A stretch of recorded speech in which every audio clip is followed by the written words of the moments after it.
ਬਿਸਮਿਲ੍ਲਾਹਿਰਰਹਿਮਾਨਿਰਰਹੀਮ ਤੇ अस्सलाम वालेकुम। 16 ਫਰਵਰੀ ਪਾਕਿਸਤਾਨ ਦੇ ਵਿੱਚ ਇਤਵਾਰ ਦੀ ਦੁਪਹਿਰ ਤੇ ਅੱਜ ਦੇ ਪੰਜਾਬੀ ਵੀਲੌਗ 'ਚ ਚੜ੍ਹਦੇ ਤੇ ਲਹਿੰਦੇ ਪੰਜਾਬ ਦੇ ਸੱਜਣਾ ਤੇ ਮਿੱਤਰਾਂ, ਭੈਣਾਂ ਤੇ ਭਰਾਵਾਂ, ਮਾਵਾਂ ਤੇ ਬਜ਼ੁਰਗਾਂ ਨੂੰ ਜੀ ਆਇਆਂ। ਅੱਜ ਦੀ ਸਭ ਤੋਂ ਪਹਿਲੀ ਖਬਰ ਜਿੱਤੇ ਅਸੀਂ ਚਾਨਣ ਪਾਉਣਾ ਹੈ ਉਹ ਖਬਰ ਅਡਿਆਲਾ ਜੇਲ੍ਹ ਤੋਂ ਹੈ ਤੇ ਇਮਰਾਨ ਖਾਨ ਸਾਹਿਬ ਨੇ ਉੱਥੇ ਲੱਠ ਚੁੱਕ ਲਈ ਹੈ ਕਰਨਲ ਦੇ ਮਗਰ। ਹਾਂਜੀ, ਉਹਨਾਂ ਨੇ ਜਿਹੜਾ ਅਡਿਆਲਾ ਜੇਲ੍ਹ ਦੇ ਵਿੱਚ ਕਰਨਲ ਹੈ ਜਿਹੜਾ ਸਾਰਾ ਕੁਝ ਉੱਥੇ ਹੈਂਡਲ ਕਰਦਾ ਹੈ ਤੇ ਸਾਰੀ ਇਹ ਜਿੰਨੀ ਵੀ ਉੱਥੇ ਕਿਹਨੂੰ ਮਿਲਣ ਦੇਣਾ ਅਤੇ ਕਿਹਨੂੰ ਨਹੀਂ ਮਿਲਣ ਦੇਣਾ, ਸਾਰੀ ਜਿਹੜੀ ਤਕਰੀਬਕਾਰੀ ਕਰਦਾ ਹੈ ਉਸ ਕਰਨਲ ਨੂੰ ਹੁਣ ਉਹਨਾਂ ਐਕਸਪੋਜ਼ ਕੀਤਾ। ਉਹਨਾਂ ਇਹ ਆਖਿਆ ਵੀ ਜੇਲ੍ਹ ਜਿਹੜੀ ਹੈ ਉਹ ਜੇ ਤੇ ਜੇਲ੍ਹ ਦੇ ਕਾਨੂੰਨ ਦੇ ਮੁਤਾਬਕ ਚਲਾਉਣੀ ਹੈ ਤੇ ਫਿਰ ਤੇ ਮਹਿਕਮਾ ਜੇਲ੍ਹ ਖਾਨਾ ਆਜ਼ਾਦ ਚਲਾਏਗਾ ਤੇ ਜੇਲਰ ਚਲਾਏਗਾ ਤੇ ਜੋ ਇੱਕ ਕਾਨੂੰਨ ਹੈ, ਤੇ ਜੇ ਕਾਨੂੰਨ ਨਹੀਂ ਹੈ ਤੇ ਫਿਰ ਕਰਨਲ ਨੇ ਚਲਾਉਣੀ ਹੈ ਤੇ ਫਿਰ ਇੱਥੇ ਇਹ ਜੇਲਰ ਸ਼ੇਲਰ ਕਿਉਂ ਰੱਖੇ ਨੇ? ਮੁਕਾ ਦਿਓ, ਫਿਰ ਕਰਨਲ ਨੂੰ ਹੀ ਚਲਾਉਣ ਦਿਓ। ਫਿਰ ਕੋਈ ਕਾਨੂੰਨ ਤਾਂ ਹੈ ਕੋਈ ਨਹੀਂ, ਕਿਉਂਕਿ ਉੱਥੇ ਸਾਰੇ ਕੰਮ ਜਿਹੜੇ ਇਮਰਾਨ ਖਾਨ ਸਾਹਿਬ ਨਾਲ ਰਿਲੇਟਡ ਨੇ ਉਹਨਾਂ ਨੂੰ ਕੌਣ ਮਿਲੇਗਾ, ਕੌਣ ਨਹੀਂ ਮਿਲੇਗਾ, ਜੇਲ੍ਹ ਦੇ ਅੰਦਰ ਕੌਣ ਆਏਗਾ, ਕੌਣ ਨਹੀਂ ਆਏਗਾ, ਉਹ ਉੱਥੇ ਕਰਨਲ ਸਾਹਿਬ ਬੈਠੇ ਨੇ ਤੇ ਉਹ ਸਾਰਾ ਇਹ ਕੰਮ ਕਰਨ ਡਏ ਨੇ। ਬਹਰਹਾਲ ਇਮਰਾਨ ਖਾਨ ਸਾਹਿਬ ਨੇ ਪਹਿਲਾਂ ਵੀ ਇਸ ਕਰਨਲ ਦੇ ਬਾਰੇ ਗੱਲ ਕੀਤੀ ਹੈ ਤੇ ਹੁਣ ਇੱਕ ਵਾਰ ਇਹਨਾਂ ਨੂੰ ਫਿਰ ਉਹਨਾਂ ਆਖਿਆ ਵੀ ਅਡਿਆਲਾ ਦਾ ਸਾਰਾ ਕੰਟਰੋਲ ਜਿਹੜਾ ਹੈ ਉਹ ਇਸ ਕਰਨਲ ਕੋਲ ਹੈ ਤੇ ਇਹਨੂੰ ਪੁੱਛੋ ਬਈ ਕਿ ਇਹ ਕਿਹੜੇ ਕਾਨੂੰਨ ਦੇ ਤਹਿਤ ਇੱਥੇ ਇਹ ਸਾਰਾ ਕੁਝ ਜਿਹੜਾ ਹੋ ਰਿਹਾ ਹੈ। ਅੱਛਾ ਜੀ, ਅਗਲੀ ਖਬਰ ਜਿਹੜੀ ਹੈ ਉਹ ਤੁਹਾਡੇ ਸਾਹਮਣੇ ਅਸੀਂ ਰੱਖਣੀ ਹੈ ਇਸਲਾਮਾਬਾਦ ਹਾਈ ਕੋਰਟ ਤੋਂ। ਉੱਥੇ ਜਸਟਿਸ ਬਾਬਰ ਸੱਤਾਰ ਸਾਹਿਬ ਨੇ ਇੱਕ ਬੜਾ ਸਖਤ ਹੁਕਮ ਦਿੱਤਾ। ਹੁਕਮ ਉਹਨਾਂ ਦਿੱਤਾ, ਇੱਕ ਮੁਕੱਦਮਾ ਉਹ ਸੁਣ ਰਹੇ ਸਨ, ਡਾਕਟਰ ਉਸਮਾਨ ਨਾਮੀ ਇੱਕ ਸ਼ਖਸ ਨੂੰ ਪਹਿਲਾਂ ਗਾਇਬ ਕਰ ਲਿਆ। ਇਹ ਜਿਵੇਂ ਜਬਰੀ ਗੁੰਮਸ਼ੁਦਗੀ ਕਰ ਦਿੰਦੇ ਨੇ, ਉਹਨੂੰ ਚੁੱਕ ਲਿਆ, ਗਾਇਬ ਕਰ ਦਿੱਤਾ। ਉਸ ਤੋਂ ਬਾਅਦ ਉਹਦੇ ਘਰ ਵਾਲਿਆਂ ਨੇ ਅਦਾਲਤੇ ਜਾ ਕੁੰਡੀ ਖੜਕਾਈ। ਜਿਸ ਵੇਲੇ ਅਦਾਲਤ 'ਚ ਕੁੰਡੀ ਖੜਕਾਈ ਤੇ ਅਦਾਲਤ ਨੇ ਉਹਨੂੰ ਲੱਭਣ ਦੀ ਲੋੜਨ ਦੀ ਕੋਸ਼ਿਸ਼ ਕੀਤੀ। ਇੱਕ ਤਾਰੀਖ ਪਈ, ਦੂਜੀ ਪਈ, ਚੌਥੀ ਪਈ, ਕਿਸੇ ਪਾਸੇ ਸਿਰਾ ਹੱਥ ਨਾ ਆਵੇ।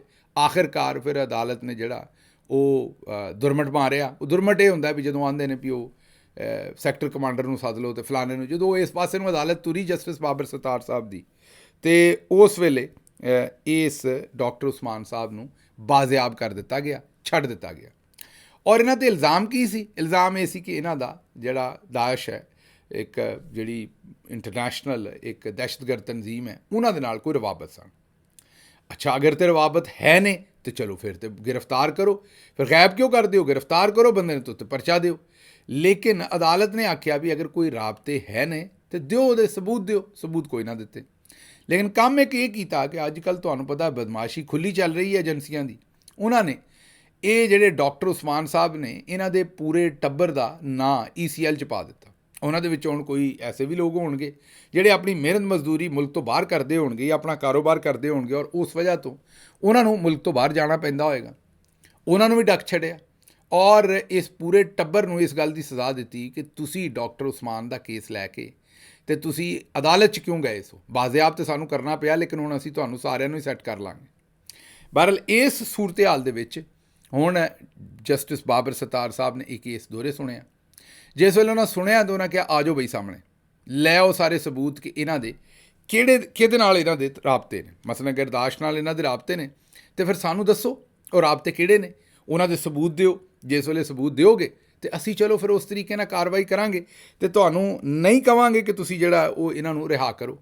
ਸਬੂਤ ਹੈ ਕੋਈ ਨਹੀਂ ਸੀ, ਸਬੂਤ ਅਦਾਲਤ ਦੇ ਵਿੱਚ ਨਾ ਲਿਆ ਸਕੇ ਤੇ ਫਿਰ ਜੱਜ ਸਾਹਿਬ ਨੇ ਕਿਹਾ ਕਿ ਇਹ ਤਾਂ ਸਿੱਧਾ ਸਿੱਧਾ ਜਬਰੀ ਗੁੰਮਸ਼ੁਦਗੀ ਦਾ ਕੰਮ ਸੀ ਤੇ ਜਿਸ ਵੇਲੇ ਬੰਦਾ ਰਿਹਾ ਕਰਾ ਲਿਆ ਤੇ ਹੁਣ ਤੁਸੀਂ ਜਿਹੜਾ ਉਹ ਉਹਦੇ ਪੂਰੇ ਟੱਬਰ ਨੂੰ ਸਜ਼ਾ ਦੇ ਰਹੇ ਹੋ, ਸਬੂਤ ਤੁਹਾਡੇ ਕੋਲ ਹੈ ਕੋਈ ਨਹੀਂ। ਬਹਰਹਾਲ ਹੁਣ ਉਹਨਾਂ ਨੇ ਸਾਰੇ ਹੀ ਬੜੇ ਬੜੇ ਜਬਰਾਨ ਜਿਹੜੇ ਨੇ ਅਦਾਲਤ 'ਤੇ ਸੱਦ ਲਏ ਨੇ। ਇੱਥੋਂ ਇਹ ਤੁਹਾਨੂੰ ਖਬਰ ਕਿਉਂ ਦਿੱਤੀ ਹੈ? ਤੁਹਾਨੂੰ ਬੜੀ ਫੋਕੀ ਜੀ ਖਬਰ ਲੱਗਦੀ ਹੋਏਗੀ। ਇਹ ਖਬਰ ਇਸ ਤੋਂ ਦਿੱਤੀ ਹੈ ਕਿ ਇਹ ਇੱਕ ਨਵੀਂ ਬਦਮਾਸ਼ੀ ਹੈ ਇੰਟੈਲੀਜੈਂਸ ਏਜੰਸੀਆਂ ਦੀ। ਜਿਹਨੂੰ ਮਰਜ਼ੀ ਚੁੱਕ ਲਓ, ਉਹਦੇ ਪੂਰੇ ਘਰ ਨੂੰ ਨੋ ਫਲਾਈ ਲਿਸਟ 'ਚ ਪਾ ਦਿਓ, ਉਹਨੂੰ ਨੋ ਫਲਾਈ ਲਿਸਟ 'ਚ ਪਾ ਦਿਓ, ਕੋਈ ਪੁੱਛਣ ਵਾਲਾ ਹੀ ਨਹੀਂ।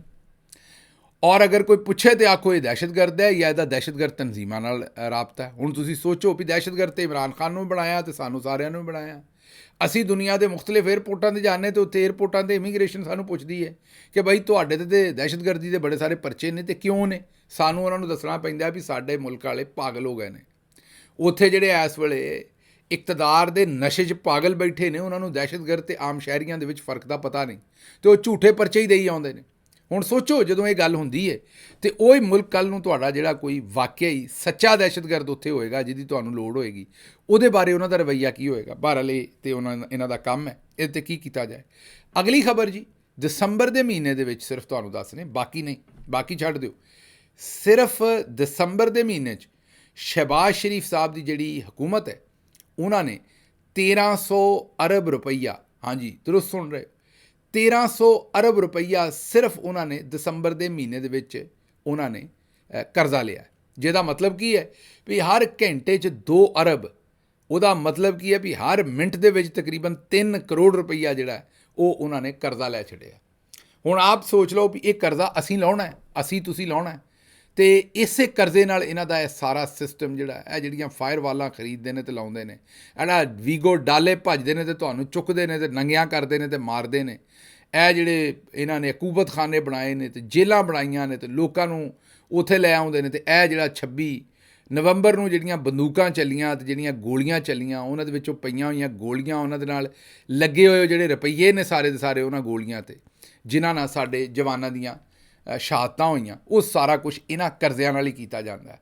ਤੇ ਇਹ ਹੁਣ ਕਰਜ਼ਿਆਂ ਦੀਆਂ ਕੀਮਤਾਂ ਜਿਹੜੀਆਂ ਨੇ ਉਹ ਤੁਸੀਂ ਅਦਾ ਕਰਨੀਆਂ ਨੇ ਕਿਸ਼ਤਾਂ, ਔਰ ਉਹ ਤੁਹਾਡੀਆਂ ਆਉਣ ਵਾਲੀਆਂ ਨਸਲਾਂ ਨੇ ਕਰਨੀਆਂ ਨੇ, ਤੇ ਅਯਾਸ਼ੀਆਂ ਇਹਨਾਂ ਦੀਆਂ ਲੱਗੀਆਂ ਹੋਈਆਂ ਤੇ ਇਹਨਾਂ ਨੇ ਕੰਮ ਇੰਝ ਹੀ ਤੋਰ ਕੇ ਰੱਖਣਾ। ਅੱਛਾ ਜੀ, ਹਕੀਕੀ ਆਜ਼ਾਦੀ ਦੇ ਇੱਕ ਹੋਰ ਬਹਾਦਰ ਸਿਪਾਹੀ 26 ਨਵੰਬਰ ਨੂੰ ਜਿਹੜੇ ਗੋਲੀ ਲੱਗਣ ਨਾਲ ਆਪਣਾ ਜ਼ਖਮੀ ਹੋਏ ਸਨ, ਉਹ ਹੁਣ ਸ਼ਹੀਦ ਹੋ ਗਏ ਨੇ।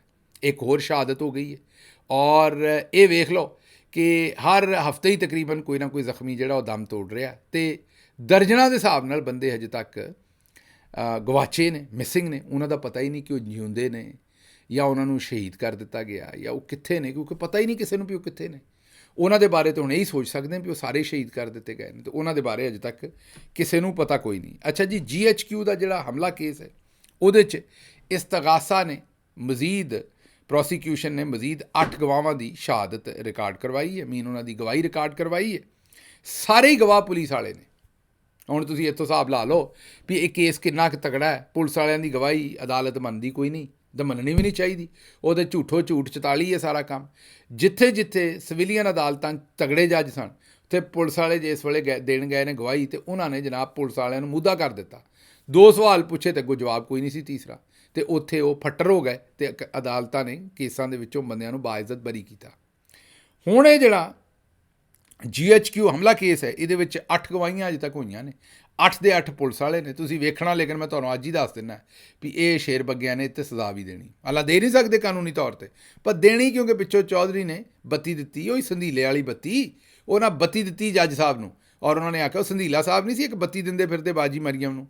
ਮਾਜ਼ਰਤ, ਮੈਂ ਤਾਂ ਨਹੀਂ ਕਹਿੰਦਾ ਉਹ ਗੱਲ, ਲੇਕਿਨ ਉਹ ਸੰਧੀਲਾ ਸਾਹਿਬ ਕਹਿੰਦੇ ਸਨ, ਤੇ ਉਹ ਜਿਹੜੀ ਬੱਤੀ ਉਹ ਦਿੰਦੇ ਫਿਰਦੇ ਸਨ, ਉਹ ਜੱਜ ਨੂੰ ਚੌਧਰੀ ਨੇ ਦਿੱਤੀ ਹੁੰਦੀ ਬੱਤੀ। ਉਹ ਜੱਜ ਵਿਚਾਰੇ ਦੇ ਕੋਲ ਹੋਰ ਕੋਈ ਆਪਸ਼ਨ ਹੀ ਨਹੀਂ ਹੁੰਦਾ। ਅੱਛਾ ਜੀ, ਅਗਲਾ ਰੌਲਾ ਜਿਹੜਾ ਉਹ ਸਦਰ ਟਰੰਪ ਨੇ ਯੂਰਪ ਨਾਲ ਪਾ ਦਿੱਤਾ ਹੈ। ਉਹ ਜਿਹੜਾ ਰੌਲਾ ਹੈ ਉਹ ਬੜਾ ਡਾਢਾ ਹੈ। ਉਹ ਰੌਲਾ ਇਹ ਹੈ ਕਿ ਪੈਂਟਾਗਨ ਨੇ ਯੂਰਪੀ ਮੁਲਕਾਂ ਨੂੰ ਇਹ ਆਖਿਆ ਵੀ ਅਸੀਂ ਤੁਹਾਡਾ ਮਜ਼ੀਦ ਦਫਾ ਨਹੀਂ ਕਰ ਸਕਦੇ। ਇਸ ਵੇਲੇ ਸੂਰਤ ਹਾਲ ਇਹ ਹੈ ਕਿ ਜਿਹੜੀ ਅਮਰੀਕਾ ਦੀ ਫੌਜ ਹੈ ਉਹ ਚਾਰੋਂ ਪਾਸੇ ਉਹਨੇ ਆਪਣੇ ਫੌਜੀ ਲਾਏ ਨੇ। ਕਿਤੇ ਉਹ ਜਰਮਨੀ 'ਚ ਬੈਠੇ ਨੇ, ਕਿਤੇ ਫਰਾਂਸ 'ਚ ਬੈਠੇ ਨੇ, ਕਿਤੇ ਬੈਠੇ ਨੇ, ਉਹਨਾਂ ਦੀਆਂ ਬੇਸਾਂ ਨੇ ਸਾਰੀਆਂ ਜਗ੍ਹਾ 'ਤੇ, ਔਰ ਉਹਨਾਂ ਦੇ ਜਿਹੜੇ ਵੱਡੇ ਵੱਡੇ ਬਹਿਰੀ ਬੇੜੇ ਨੇ ਉਹ ਵੀ ਸਮੁੰਦਰਾਂ 'ਚ ਫਿਰ ਰਹੇ ਨੇ। ਤੇ ਤਕਰੀਬਨ ਯੂਰਪ ਤੇ ਜਿੰਨੇ ਵੀ ਇਹਨਾਂ ਦੇ ਇਤਿਹਾਦੀ ਮੁਲਕ ਨੇ, ਉਹ ਜਨੂਬੀ ਕੋਰੀਆ ਹੋਵੇ, ਜਾਪਾਨ ਹੋਵੇ, ਆਸਟ੍ਰੇਲੀਆ ਹੋਵੇ, ਉੱਥੇ ਜਿਹੜਾ ਉਹ ਦੱਬ ਕੇ ਜਿਹੜਾ ਉਹ ਅਮਰੀਕਾ ਬਹਾਦਰ ਹੀ ਉਹਨਾਂ ਦੀ ਹਿਫਾਜ਼ਤ ਕਰ ਰਿਹਾ। ਹੁਣ ਜਿਹੜਾ ਸਦਰ ਟਰੰਪ ਸਾਹਿਬ ਆਏ ਨੇ, ਉਹ ਆਂਦੇ ਨੇ ਵੀ ਹਿਫਾਜ਼ਤ ਤੁਹਾਡੀ ਅਸੀਂ ਕਰਨ ਡਏ ਹਾਂ, ਰੁਪਈਆ ਸਾਡਾ ਫੌਜ 'ਤੇ ਲੱਗਦਾ ਹੈ, ਤੁਸੀਂ ਉੱਥੇ ਜਨਾਬ ਵਾਲਾ ਤਰੱਕੀਆਂ ਕਰਦੇ ਹੋ ਤੇ ਤੁਸੀਂ ਆਪਣੇ ਮੁਲਕ ਜਿਹੜੇ ਨੇ ਉਹਨਾਂ ਨੂੰ ਵੱਧ ਤੋਂ ਵੱਧ ਬਣਾਈ ਜਾਂਦੇ ਹੋ, ਤੇ ਸਾਨੂੰ ਤੁਸੀਂ ਰੁਪਈਏ ਨਹੀਂ ਦਿੰਦੇ, ਪੂਰੇ ਹਿੱਸਾ ਨਹੀਂ ਪਾਉਂਦੇ ਨੈਟੋ ਦੇ ਵਿੱਚ ਪੂਰਾ, ਤੇ ਫੌਜ 'ਤੇ ਸਾਡਾ ਖਰਚਾ ਬਹੁਤਾ ਹੁੰਦਾ। ਮਤਲਬ ਕਿ ਹੁਣ ਜਿਹੜੇ ਟਰੰਪ ਸਾਹਿਬ ਨੇ ਉਹ ਹਿੱਸਾ ਮੰਗਣ ਡਏ ਨੇ। ਉਹ ਆਉਂਦੇ ਨੇ ਵੀ ਅਗਰ ਤੁਸੀਂ ਚਾਹੁੰਦੇ ਹੋ ਕਿ ਅਸੀਂ ਤੁਹਾਡੀ ਹਿਫਾਜ਼ਤ ਕਰੀਏ ਤੇ ਸਾਨੂੰ ਹਿੱਸਾ ਦਿਓ, ਮਤਲਬ ਕਿ ਸਾਨੂੰ ਰੁਪਈਏ ਦਿਓ, ਤਾਂ ਕਿ ਅਸੀਂ ਤੁਹਾਡੀ ਜਗ੍ਹਾ 'ਤੇ ਲੜ ਸਕੀਏ ਜਾਂ ਤੁਹਾਡੀ ਅਸੀਂ ਜਿਹੜੀ ਹੈ ਉਹ ਹਿਫਾਜ਼ਤ ਕਰ ਸਕੀਏ। ਹੁਣ ਇਸ ਸਾਰੀ ਸੂਰਤ ਹਾਲ ਦੇ ਵਿੱਚ ਯੂਰਪ ਵਾਲੇ ਫਸ ਗਏ ਨੇ।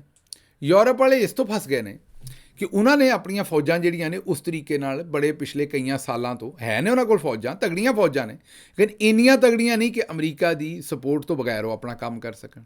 ਹੁਣ ਅਮਰੀਕਾ ਬਹਾਦਰ ਜਿਹੜਾ ਸਦਰ ਟਰੰਪ ਜਿਹੜਾ ਉਹ ਚੋਖੇ ਪੈਸੇ ਮੰਗਣ ਡਿਆ। ਹੁਣ ਉਹ ਫਸ ਗਏ ਨੇ ਵੀ ਜਾਈਏ ਤੇ ਕਿਹੜੇ ਪਾਸੇ ਜਾਈਏ। ਹੁਣ ਪੈਂਟਾਗਨ ਨੇ ਇਹ ਤਮਾਮ ਯੂਰਪੀ ਮੁਲਕਾਂ ਨੂੰ ਆਖਿਆ ਹੈ ਵੀ ਆਪਣਾ ਜਿਹੜਾ ਨਾ ਦਫਾਈ ਤੌਰ 'ਤੇ ਖੁਦ ਮੁਖਤਾਰ ਹੋਵੋ, ਅਸੀਂ ਹੋਰ ਭਾਰ ਨਹੀਂ ਚੁੱਕ ਸਕਦੇ, ਅਸੀਂ ਤੁਹਾਡਾ ਇੱਥੇ ਦਿਫਾ ਹੋਰ ਜ਼ਿਆਦਾ ਨਹੀਂ ਕਰ ਸਕਦੇ। ਇਹਦੇ ਜਵਾਬ ਦੇ ਵਿੱਚ ਇੱਕ ਹੋਰ ਮਸਲਾ ਵੀ ਬਣ ਗਿਆ। ਯੂਕਰੇਨ ਦੇ ਜਿਹੜੇ ਸਦਰ ਨੇ ਉਹਨਾਂ ਨੇ ਹੁਣ ਇੱਕ ਜਰਮਨੀ ਦੇ ਵਿੱਚ ਕਾਨਫਰੰਸ ਹੋ ਰਹੀ ਹੈ, ਉੱਥੇ ਉਹ ਵੀ ਸ਼ਾਮਿਲ ਹੋਏ ਨੇ।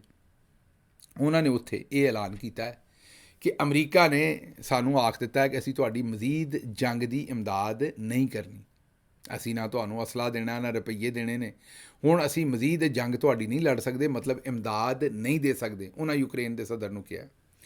ਹੁਣ ਯੂਕਰੇਨ ਦੇ ਸਦਰ ਨੇ ਆਖਿਆ ਉਸ ਕਾਨਫਰੰਸ ਦੇ ਵਿੱਚ ਕਿ ਅਮਰੀਕਾ ਦੀ ਇਮਦਾਦ ਤੋਂ ਬਗੈਰ ਅਸੀਂ ਰੂਸ ਨਾਲ ਜੰਗ ਨਹੀਂ ਲੜ ਸਕਦੇ। ਹਾਂਜੀ, ਇਹ ਯੂਕਰੇਨ ਦਾ ਜਿਹੜਾ ਜ਼ੈਲੈਂਸਕੀ ਹੈ ਉਹਨੇ ਕਿਹਾ ਹੈ ਕਿ ਜੀ ਅਗਰ ਸਾਨੂੰ ਅਮਰੀਕਾ ਦੀ ਇਮਦਾਦ ਨਾ ਲੱਭੀ ਤੇ ਅਸੀਂ ਰੂਸ ਦੇ ਖਿਲਾਫ ਨਹੀਂ ਲੜ ਸਕਦੇ, ਤੇ ਸਾਡਾ ਤੇ ਮੁਲਕ ਹੀ ਖਤਮ ਹੋ ਜਾਣਾ ਹੈ। ਰੂਸ ਨੇ ਸਾਡੇ ਤੇ ਮਜ਼ੀਦ ਹਮਲਾ ਕਰ ਦੇਣਾ ਤੇ ਸਾਡੇ ਜਿਹੜੇ ਮੁਲਕ ਦੀ ਸ਼ਨਾਖਤ ਤੇ ਸਰਹੱਦਾਂ ਤੇ ਸਾਡਾ ਸਾਰੀ ਜਿਹੜੀ ਬਕਾ ਹੈ ਉਹ ਹੀ ਖਤਮ ਹੋ ਜਾਣੀ।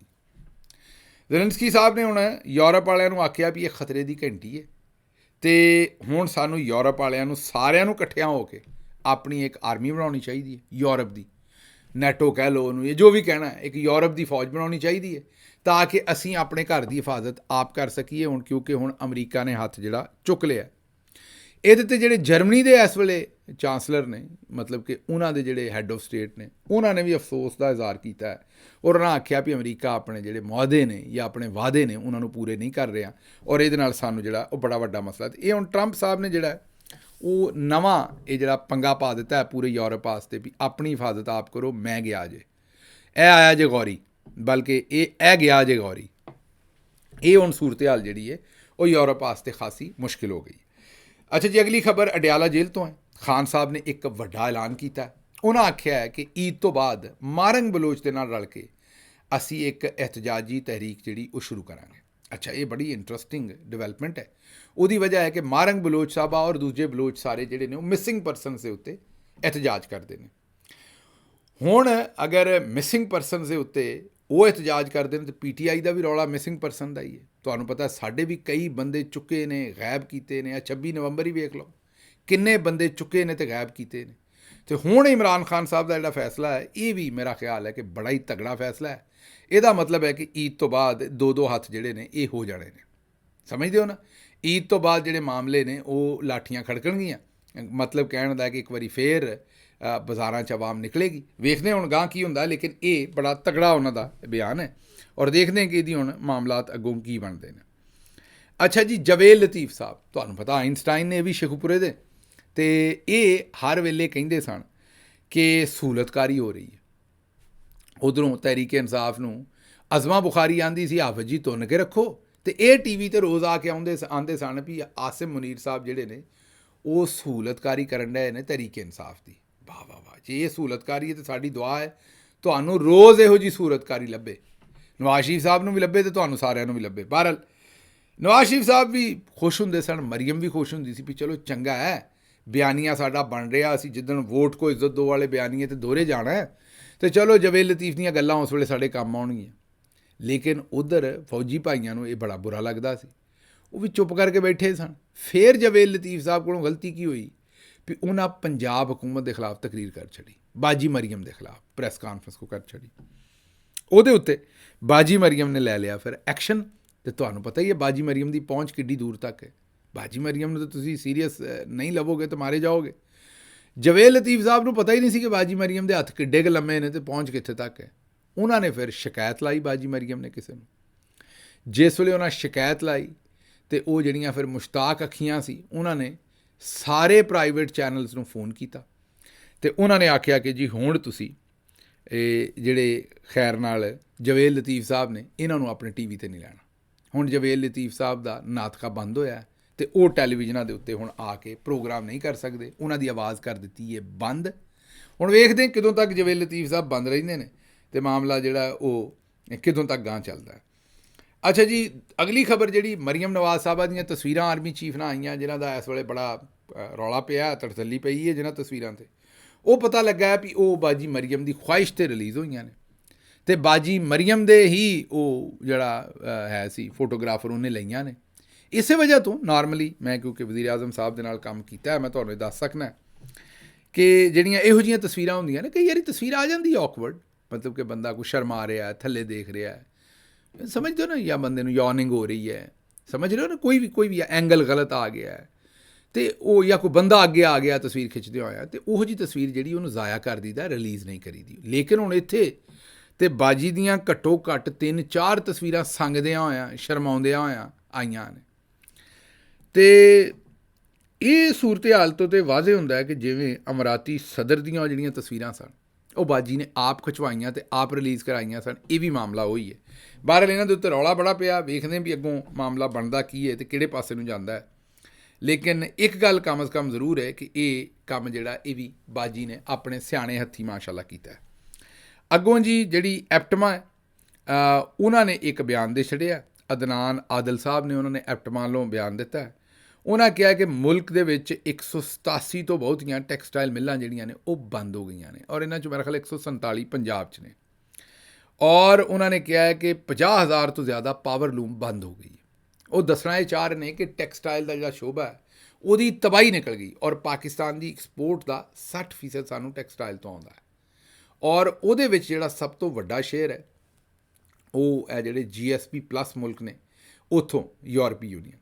ਔਰ ਹੁਣ ਜੋ ਕੁਝ ਅਸੀਂ ਕਰ ਦਿੱਤਾ ਹੈ ਤੇ GSP+ ਵੀ ਸਾਡਾ ਖਤਰੇ 'ਚ ਹੈ। ਇਹ ਇਨਸਾਨੀ ਹਕੂਕ ਦੀ ਖਿਲਾਫ ਵਰਜ਼ੀਆਂ, ਮਿਲਟਰੀ ਕੋਰਟਸ, ਤੇ ਹੁਣ ਸ਼ਾਇਦ ਆਉਣ ਵਾਲੇ ਟਾਈਮ 'ਚ ਸਾਡੇ ਕੋਲ GSP+ ਨਾ ਰਹੇ ਤੇ ਜੇ ਉਹ ਕੰਮ ਬਣ ਗਿਆ ਖੁਦਾ ਨਾ ਖਾਸਤਾ ਤੇ ਫਿਰ ਜਿਹੜੀਆਂ ਰਹਿੰਦੀਆਂ ਮਿੱਲਾਂ ਨੇ ਭਾਵੇਂ ਉਹ ਵੀ ਬੰਦ ਹੋ ਜਾਣ। ਬਹਰਹਾਲ ਮੈਨੂੰ ਇੱਥੋਂ ਦਿਓ ਇਜਾਜ਼ਤ ਹੁਣ ਤੇ ਰੱਬ ਰਾਖਾ।